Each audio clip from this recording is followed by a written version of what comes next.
بسم اللہ الرحمن الرحیم۔ السلام علیکم۔ جنت آدم کی تحقیق۔ حضرت آدم علیہ السلام کس جنت میں رہتے تھے، وہ کہاں تھی، کیسے تھی، آسمان میں تھی یا زمینوں میں، اور بہت سی تحقیقات اور علماء کرام کی روایات اس ویڈیو میں۔ حضرت آدم علیہ السلام جس جنت میں مقیم تھے اور جہاں سے انہیں زمین پر اترنے کا حکم دیا، وہ جنت کون سی جنت ہے؟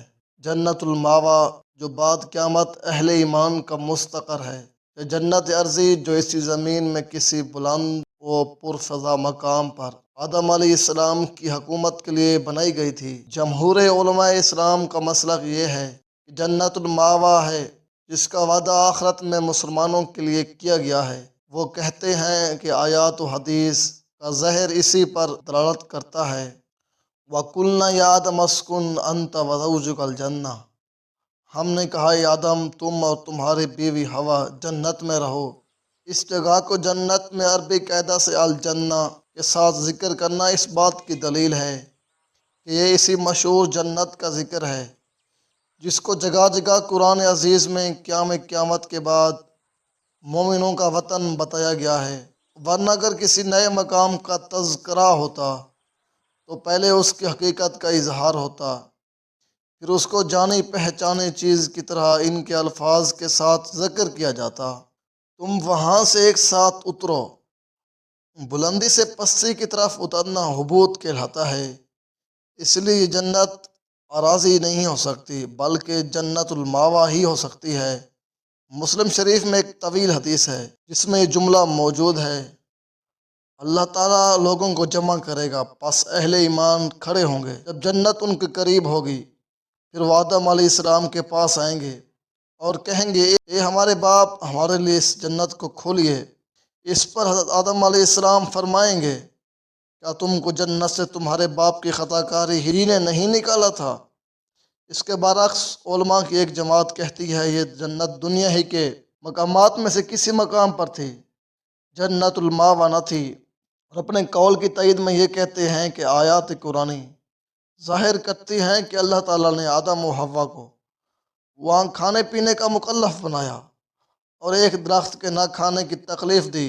پھر وہاں آدم علیہ السلام راحت میں بھی رہتے تھے اور وہاں ابلیس بھی آتا جاتا رہتا تھا۔ اس نے آدم علیہ السلام کو بہکا بھی دیا اور پھر آدم و حوا اور ابلیس وہاں سے نکالے بھی گئے۔ تو یہ تمام امور وہ امور ہیں جو دنیا کے ساتھ مخصوص ہیں، اور جنت الماوا میں ان کا وجود نہیں، نہ وہ عالم تکلیف ہے اور نہ اس میں داخلے کے بعد اخراج ہے۔ مسئلے کے متعلق 4 اقوال ہیں: یہ جنت الماوا ہے، یہ جنت ارضی ہے، یہ جنت الماوا اور جنت ارضی کے علاوہ ایک اور جنت ہے جو صرف اسی غار سے تیار کی گئی تھی۔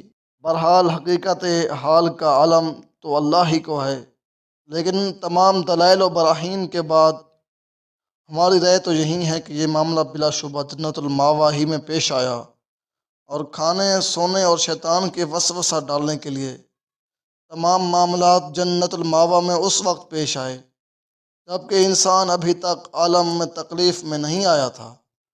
بس جو کچھ ہوا مشیت الہی کے حکمت بالغہ کے زیر اثر اس لیے ہوا کہ یہ تمام تکونی امور انسان کے زمین پر آباد ہونے اور خلافت الہیہ کے حقدار بننے کے لیے ضروری تھے۔ بس اگر یہی راجح قول ہے کہ اس جگہ سے مراد جنت الماوا ہی ہے، تو یہ سوال پیدا ہوتا ہے کہ آدم علیہ السلام اور حوا علیہ السلام زمین کے کس حصے پر اتارے گئے؟ تو بعض ضعیف روایتوں میں ہے کہ حضرت آدم علیہ السلام ہندوستان کی سرزمین پر اور حضرت حوا علیہ السلام جدہ کی سرزمین پر اتاری گئیں، اور پھر چل کر دونوں عرفات کے میدان میں ایک دوسرے سے جا ملے۔ اس لیے اسے میدان حج کا نام عرفات ہوا، کیونکہ دونوں ہی نے اس مقام پر ایک دوسرے کو پہچانا۔ واللہ اعلم۔